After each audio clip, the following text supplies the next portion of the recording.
The gleaming marble lobby of the luxury hotel fell into a hushed, electric silence when the man walked through the brass doors. Heavy gold chain catching the chandelier light. Full-sleeve tattoos crawling up from his collar. Two massive bodyguards flanking him like shadows. The front desk clerk's hands trembled as she clutched her computer mouse, her voice dropping to a desperate whisper as she turned to her manager. "Sir, this reservation code. It's far too exclusive for people like him." The manager's eyes swept over the intimidating figure once, then twice, before he straightened his tie and prepared to intervene. What neither of them knew, what they couldn't possibly have imagined, was that they had just insulted Jasper Para, the man who owned every camera, every vault, and every single one of their paychecks. Jasper Para stood in the center of his own hotel and felt something he rarely experienced: frustration. Not the kind that came from rival families or failed business deals. He'd been called intimidating since he was 16 years old. He'd learned to use it, to weaponize the fear that radiated from him like heat. But today, he needed something different. Today, he needed his people to look past the surface and see the reservation code, the alias, the carefully constructed security protocols that should have flagged him as priority the moment he approached the desk. He needed them to be smart enough, professional enough, to understand that danger and wealth often wore the same face. The desk clerk, a woman in her 30s with nervous hands and overprocessed blonde hair, looked up as he approached, and Jasper watched her eyes widen, then dart away. She busied herself with papers that didn't need organizing. Behind him, a well-dressed couple whispered. To his left, a bellhop suddenly found an urgent task in the opposite direction. The test had begun, and already they were failing. Jasper positioned himself at the marble counter, his hands resting flat against the cool surface. Professional, unthreatening, exactly how any other guest would stand. Marco and Dimitri hung back near the entrance, far enough to give him space, but close enough that their presence filled the room like smoke. He waited for the clerk to acknowledge him. 5 seconds. 10. Her fingers flew across the keyboard with practiced urgency, her eyes locked on the screen as though it contained the secrets of the universe. "Excuse me," Jasper said, his accent thickening the words. The clerk's shoulders tensed, but she didn't look up. "One moment, please." Her voice was brittle, overly bright, the kind of politeness that was really a wall. Behind him, the brass elevator doors chimed open. A couple emerged, mid-50s, dripping in casual wealth, designer luggage, perfectly highlighted hair. They approached the desk with the easy confidence of people who'd never been told no in their lives. The clerk's head snapped up immediately, her smile transforming from painted on to genuine in half a heartbeat. "Good afternoon. Checking out." She was already typing before they answered, her attention complete, focused, everything Jasper's presence hadn't warranted. He stepped back slightly, giving them room, watching. The couple barely glanced at him, but he caught the wife's eyes skating over his tattoos, her expression flickering with something between curiosity and distaste before she looked away. The husband positioned himself slightly in front of his wife, a subtle shield, as if Jasper were something dangerous that might lunge. The transaction took 4 minutes. 4 minutes of the clerk laughing at the husband's mediocre joke about airline food, of her offering recommendations for their next destination, of her personally calling for a bellhop, the same one who disappeared when Jasper arrived, to handle their bags with theatrical care. When they finally left, trailing perfume and privilege, the clerk's smile dropped like a mask. She returned to her computer screen, her jaw tight, her hands moving in sharp, agitated gestures. Jasper remained exactly where he'd been standing, motionless, waiting. A businessman in an expensive overcoat joined the desk, angling his body away from Jasper as though creating distance from something contaminated. The clerk served him immediately. The silence around Jasper had weight now, thick and suffocating. He could feel eyes on him from across the lobby, guests stealing glances, staff members whispering behind cupped hands. Fear and judgment pressed against his skin like humidity. He'd built an empire on being underestimated, on people seeing the monster and missing the mind behind it. But this wasn't strategy. This was disrespect. And disrespect, in Jasper's world, carried a price that always came due. Jasper pulled the folded confirmation from his inner jacket pocket, smoothing it against the marble counter. The paper was expensive, cream-colored, embossed with the hotel's subtle logo. The code was printed in discreet gray letters, S1 Leon. The alias he'd chosen carefully, Leon, the lion, a private joke only he would understand. He slid the paper toward the clerk, his gold rings catching the light. "I have reservation," he said, his English fighting against the Italian that wanted to surface. Under name Giovanni Leone. Code S1. The clerk's eyes dropped to the paper like it might bite her. She picked it up with 2 fingers, holding it at a distance, her other hand hovering over her phone. Jasper watched her throat work as she swallowed. I'll need to verify this." "Yes." "Verify." He kept his voice level, patient, though the heat in his chest was building. This should have been simple. The S1 designation meant top-floor security clearance, the kind of reservation that triggered immediate, silent protocols. No questions. "No hesitation." Just a key card and a nod. She typed with trembling fingers, her eyes darting between the screen and his face, never quite landing on either. "Sir, I'm not seeing. The system isn't showing." Her voice climbed higher. "Where did you get this code?" "Is my code. My reservation." "Sir, the S1 penthouse is reserved for extremely high-profile guests." "I don't." She stopped herself, but the damage was already done. The implication hung in the air between them, heavy and unmistakable. "You don't look like you belong here." Behind the desk, a manager had appeared, drawn by the clerk's rising panic like a shark to blood in the water. He was mid-40s, graying at the temples, his suit perfectly pressed, his expression a masterclass in contained alarm. He touched the clerk's shoulder, murmuring something Jasper couldn't hear, then turned to face him with a smile that didn't reach his eyes. "Sir, I apologize for the confusion. This particular reservation requires additional verification for security purposes. Could you provide identification? A credit card used for booking?" His tone was professional, but Jasper heard what lived underneath it. Suspicion. Accusation. The unspoken question.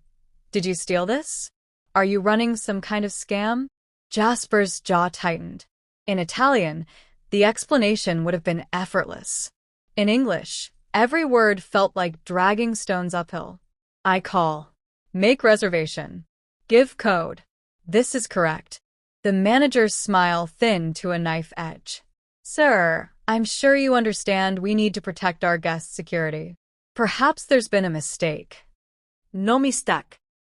Jasper's voice dropped lower, colder. "Check system again." The clerk's hand was definitely on her phone now. Behind them, Marco shifted his weight, a barely perceptible movement that made the manager's eyes flicker with fear. The manager stepped around the desk with deliberate movements, positioning himself between Jasper and the clerk like a human barrier. His hands came together in front of him, fingers steepled in a gesture that was probably meant to look diplomatic but read as condescending. "Sir, I think there's been a misunderstanding. The S1 penthouse booking requires verification we simply cannot complete at this time." Jasper's eyes narrowed. "You can verify. Is in system. Check name again." "I'm sure you believe that, sir, but..." The manager's smile was all teeth now, no warmth. He lowered his voice, leaning in slightly as though sharing a confidence, but his words carried across the marble lobby with perfect, devastating clarity. "Perhaps you'd be more comfortable at an establishment that operates on a more flexible payment system. There are several fine hotels downtown that accept cash, no questions asked. I'd be happy to call you a car." The words landed like a slap. Around them, the lobby had gone quiet, guests and staff alike frozen in place, watching, witnessing. The manager was dismissing him, not just refusing service, actively suggesting he belonged somewhere cheaper, somewhere that catered to people who operated outside legitimate channels. Somewhere for criminals too small-time to deserve discretion. Jasper felt something cold and familiar unfurl in his chest. This wasn't just incompetence anymore. This was judgment wrapped in politeness, prejudice dressed up in professional language. The manager was looking at his tattoos, his accent, his bodyguards, and seeing exactly what Jasper had feared: a thug. A nobody. Someone to be removed before he frightened the real guests. "I have reservation here," Jasper said, each word measured, controlled. "Giovanni Leone. S. 1 penthouse. You check." The manager's expression shifted, politeness cracking to reveal irritation beneath. "Sir, I'm trying to help you avoid embarrassment. This booking, if it even exists, is clearly not meant for you. Someone may have given you incorrect information, or perhaps you misunderstood." "I not misunderstand." Jasper's voice dropped to a register that made the clerk take a step back. "You misunderstand. Sir, I'm going to have to ask you to leave. If you refuse, I'll have no choice but to call security." The manager straightened to his full height, which still left him 3 inches shorter than Jasper. His hand moved toward his radio. "I don't want any trouble here. Let's handle this quietly, shall we? For everyone's sake." Quietly. The word was almost funny. The manager wanted discretion now, after making a public spectacle of throwing Jasper out. After announcing to an entire lobby full of witnesses that he didn't belong, that he was some kind of mistake or threat that needed removing. The irony would have been amusing if it weren't so infuriating. Jasper stood perfectly still, his hands at his sides, his breathing controlled. The lobby held its breath. Marco and Dimitri waited, statues in black suits, ready for a signal that would change everything. The rage came like it always did, not hot and explosive, but cold and calculated, spreading through Jasper's veins like ice water. This was the anger that had built empires and buried enemies. The kind that didn't shout or threaten but simply acted, swift and final as a blade between the ribs. He'd learned decades ago how to harness it, how to let it sharpen his thoughts rather than cloud them. And right now, every thought pointed toward the same conclusion. These people had failed. Not just the test, but something far more fundamental. They had failed to see, failed to think, failed to understand that power didn't always announce itself with fanfare and courtesy. The clerk, trembling behind her desk. The manager, hand hovering over his radio like it was a weapon that could protect him. The guests, watching from a safe distance with their phones probably already recording.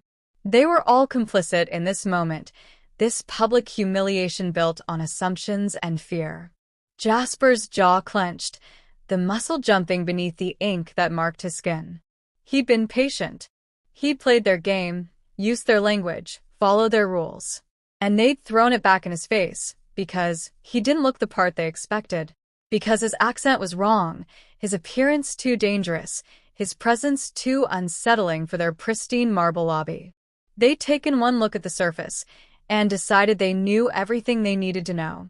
The manager's hand was on his radio now, finger poised over the button.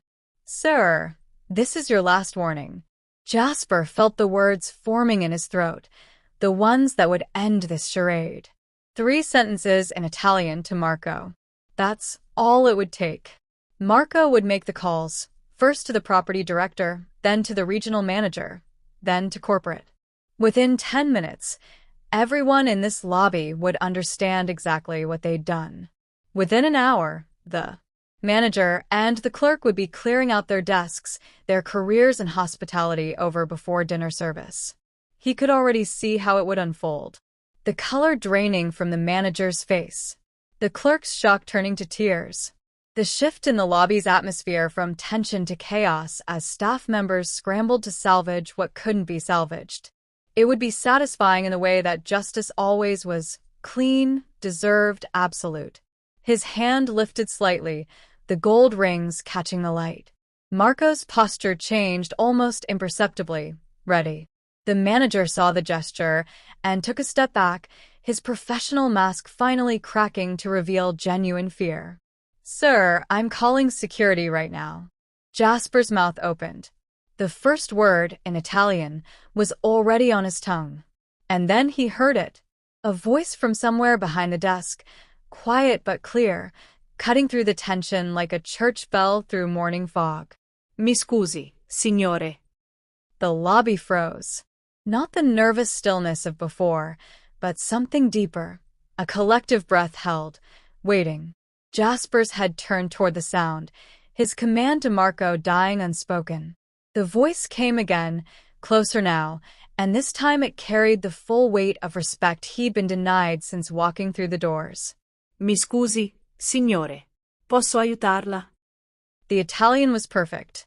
Not textbook perfect, but lived-in perfect, the kind that came from real fluency, from understanding the music beneath the words.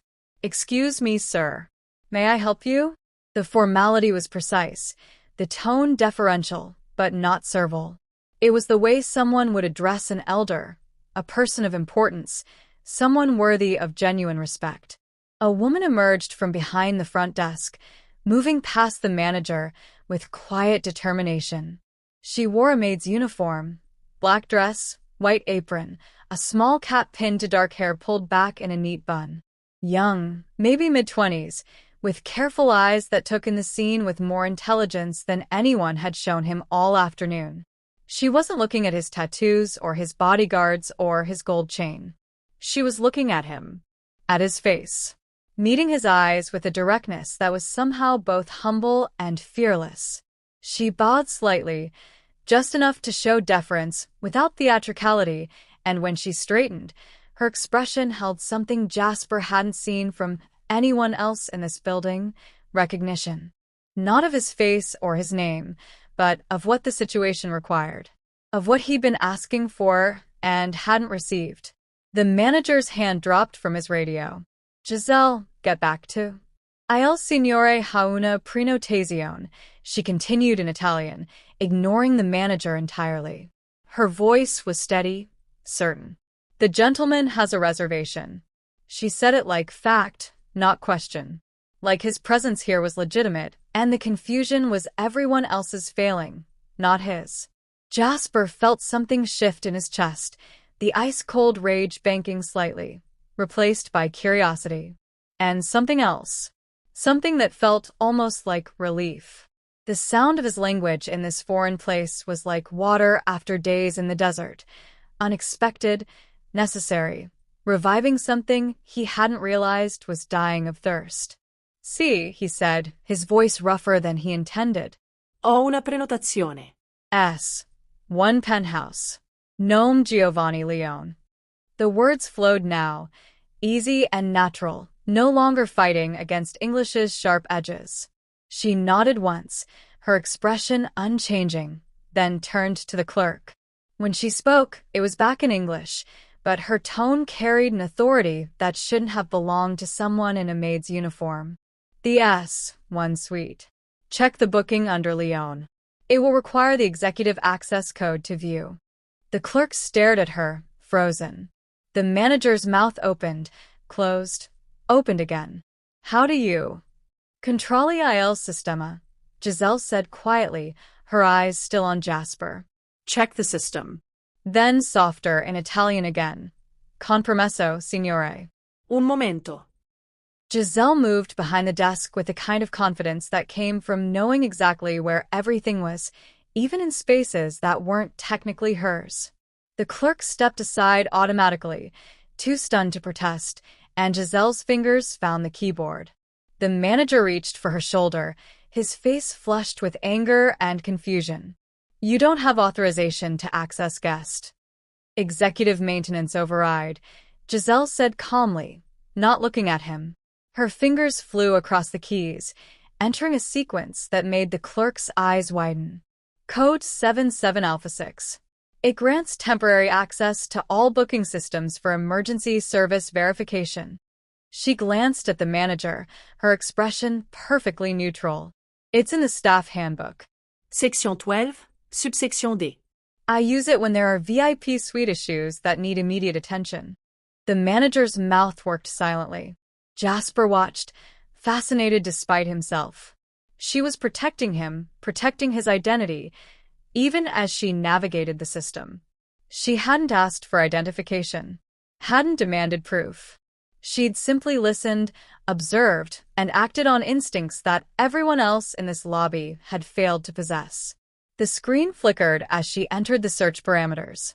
Jasper could see her eyes scanning the information, her expression unchanging even as she found what she was looking for. The S1 designation. The pseudonym. The security protocols that should have made this entire confrontation impossible. Eccolo, she murmured in Italian. There it is.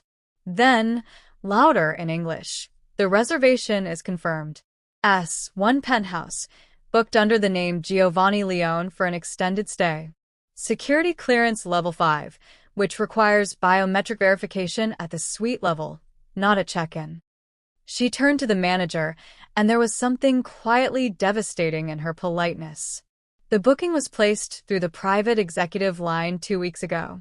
The system flagged it as a discretionary arrival, meaning no public verification was required or requested at the front desk. The manager's face had gone from flushed to pale. That's the S1 is. $20,000 per night, Giselle finished. With a 14-day advance booking, plus the security detail accommodation fees.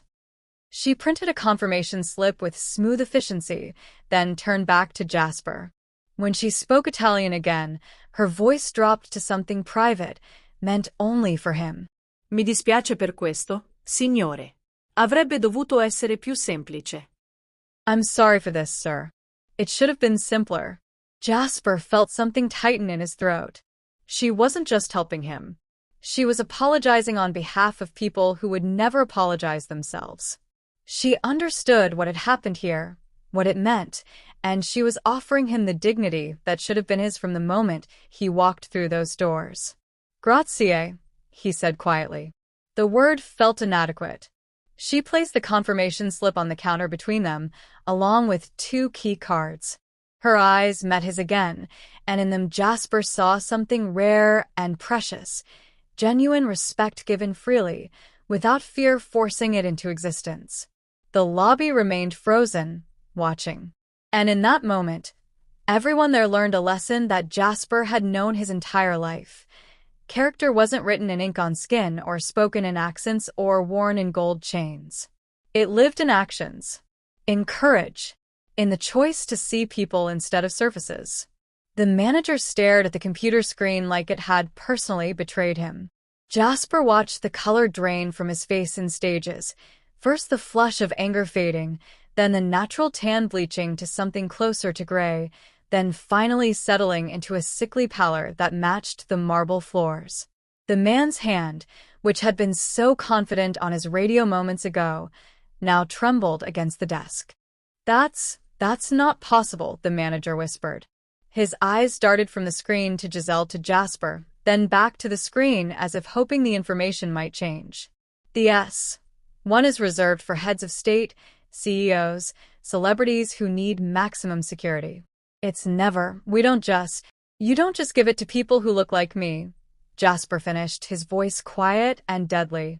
He'd switched back to English, but his accent had thickened, each word deliberate and weighted.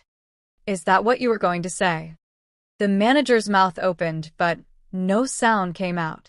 Behind him, the clerk had gone sheet white, one hand pressed to her mouth.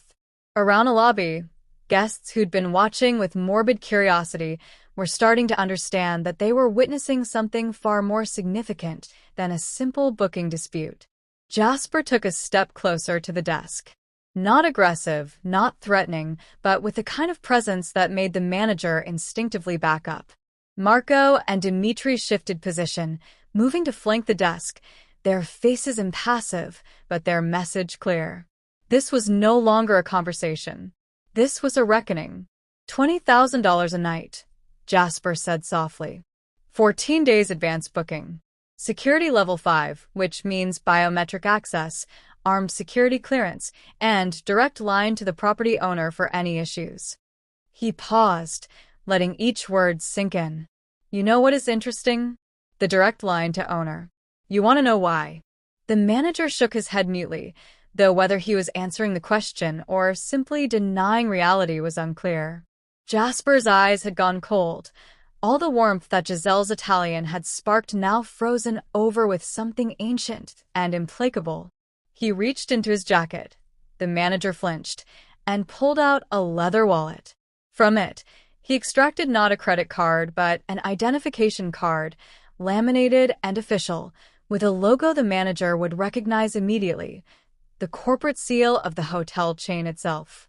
I am not Giovanni Leone, Jasper said, placing the card on the counter with precise care. Giovanni Leone is my grandfather's name. I use it when I want privacy, when I want to see how my hotels operate when they think the owner is not watching.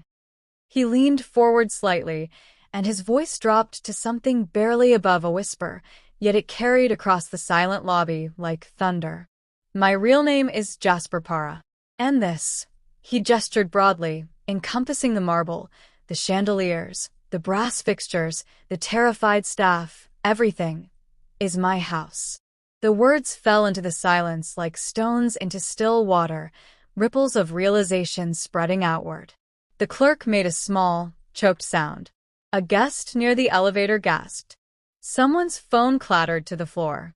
But Jasper's eyes never left the manager's face, watching as understanding finally, devastatingly, arrived.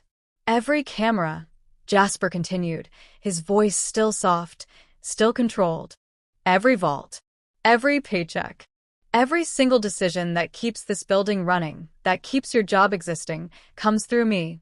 And you, he let the word hang there, accusatory and absolute. You told me to try a cash-based establishment. You told me I didn't belong in my own property. The manager's legs seemed to give out. He caught himself against the desk, his expensive suit suddenly looking like a costume he had no right to wear. Mr. Para, I didn't. I thought. You thought what? Jasper's voice cracked like a whip. You thought you could judge a man by his tattoos? By his accent? By the way he looks? He straightened to his full height, and in that moment he looked every inch the crime boss, the empire builder, the man who'd clawed his way to power and held it with an iron grip. You thought wrong. Jasper let the silence stretch, watching the manager's world crumble in real time. The man was trembling now, his carefully cultivated professional demeanor shattered beyond repair. Behind him, the clerk had tears streaming down her face, her hands clutched together as if in prayer. Around the lobby, staff members had materialized from back offices and service corridors, drawn by the commotion, all of them frozen in horror as they witnessed the unthinkable. You are fired, Jasper said simply, his eyes on the manager. No anger now, just cold finality. Effective immediately. You have 30 minutes to collect your personal belongings and leave this property. If you are still here in 31 minutes, security will escort you out. The manager's mouth worked soundlessly. Please, Mr. Para, I have a family. I've worked here for 8 years. You had 8 years to learn that respect is not optional.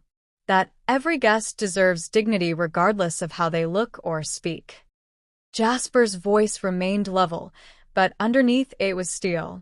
You failed. In my organization, there are no second chances for prejudice. He turned to the clerk, who shrank back as if his gaze might burn her. You also fired. Same terms. But I was just following his lead, she gasped, gesturing at the manager. I didn't know. You knew enough to treat me with contempt. You knew enough to prioritize other guests while ignoring me. You knew enough to judge. Jasper cut the air with his hand, a gesture of dismissal. Go. Both of you. Now. The manager stumbled away from the desk, his face a mask of shock and devastation.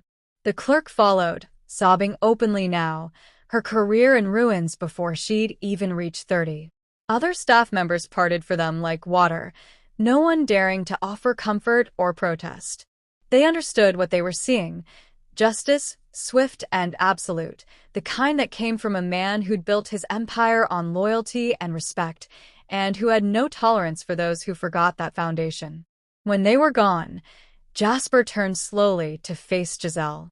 She stood exactly where she'd been throughout the entire confrontation, hands folded in front of her maid's uniform, her expression calm but her eyes bright with understanding. She'd known what was coming. She'd probably known from the moment she stepped forward. "You," Jasper said, and his voice had changed. Still powerful, still commanding, but no longer cold. "What is your full name?" "Giselle Malone, sir." Her voice was steady. "How long you work here, Giselle Malone?" 3 years, sir. As a housekeeping attendant. Jasper nodded slowly, his eyes studying her face. 3 years scrubbing floors and changing sheets. 3 years invisible to people like them. He gestured toward where the manager and clerk had disappeared. "But you see things they miss, yes? You learn the codes, the systems, the languages." "Yes, sir. I believe in being prepared, in understanding how things work. And when you see man being treated with disrespect, you step forward, even though it is not your job, even though it could get you fired too." Jasper's expression softened almost imperceptibly. "Why you do this?" Giselle met his eyes without flinching. "Because it was wrong, sir. And because I recognized what was happening. I've been dismissed before because of how I look where I come from. I know what it feels like." She paused, then added quietly in Italian, "E so che il vero potere merita vero rispetto." "And I know that true power deserves true respect." Jasper felt something unlock in his chest, something he hadn't felt in longer than he could remember. Not just respect, but recognition.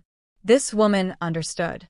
She saw the world the way he did, where loyalty and competence mattered more than appearance, where courage meant stepping forward when others stepped back. "No more maid uniform for you," Jasper said. "I offer you a new position. Personal security liaison. You work directly for me. You help manage the security protocols for all my properties, use your languages, your knowledge, your..." He searched for the word. "Your instincts. Salary is 10 times what you make now. Benefits, travel, security clearance." He paused. "You interested?" Giselle's eyes widened, but her composure held. "Yes, sir. Very much." "Good." Jasper pulled out his phone, typed something quickly, then looked back at her. "My assistant will contact you in 1 hour with details. For now," he gestured to Marco, who stepped forward and produced a business card and a key card. "You take the rest of the day. Go home. Tomorrow you start new life." He watched as understanding bloomed across her face, as the weight of her old life began to lift. This was why he'd built his empire. Not for the money, though that came. Not for the power, though that was necessary. But for moments like this, when he could reward genuine loyalty, when he could lift up someone who deserved it, when he could prove that in his world, respect was the only currency that mattered. "One more thing," Jasper said as Giselle took the cards with shaking hands. "In my organization, we have one law above all others. You want to know what it is?" "Yes, sir." "Respect is law." His voice carried across the lobby, ensuring every remaining staff member heard him. Not fear. Not money. Respect. You earn it by seeing people, by treating them with dignity, by being loyal and competent. You lose it. He glanced toward the exit where the manager and clerk had fled, by judging books by their covers. He looked back at Giselle. "You understand?" "Yes, sir. I understand." Jasper nodded once, then turned toward the elevators, Marco and Dimitri falling into step behind him. As he walked away from the desk, from the scene of his test, from the moment that had changed multiple lives in the span of an afternoon, he felt something rare settle over him. Not satisfaction exactly. Something deeper. The validation that even in a world built on power and control, there were still people who understood what truly mattered.